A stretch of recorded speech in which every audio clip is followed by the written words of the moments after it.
ইরানের বিরুদ্ধে শুরু করা যুদ্ধ দ্রুত শেষ করার পরিকল্পনা ছিল যুক্তরাষ্ট্রের, কিন্তু প্রত্যাশার চেয়ে সংঘাত দীর্ঘায়িত হওয়ায় এখন চাপের মুখে পড়েছেন মার্কিন প্রেসিডেন্ট ডোনাল্ড ট্রাম্প।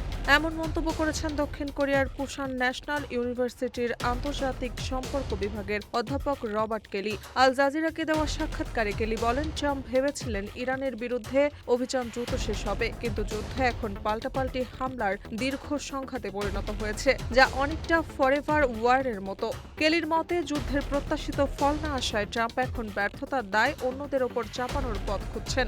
এক্ষেত্রে যুক্তরাষ্ট্রের মিত্ররা হয়ে উঠেছে সুবিধাজনক লক্ষ্য। এর মধ্যে দক্ষিণ কোরিয়ার সঙ্গে যৌথ সামরিক মহড়ার কমানোর নির্দেশ দিয়েছে ট্রাম্প। তিনি এর পেছনের মহড়ার ব্যয়, কিম জং উনের সঙ্গে তার সম্পর্ক এবং ইরান ইস্যুতে দক্ষিণ কোরিয়ার সহযোগিতা না করার বিষয়টি তুলে ধরেছেন। কেলির ভাষায়, উপসাগরীয় অঞ্চলে তৈরি হওয়া নিজের সমস্যাকে আড়াল করতে ট্রাম্প এখন দোষারোপের পথ বেছে নিয়েছেন।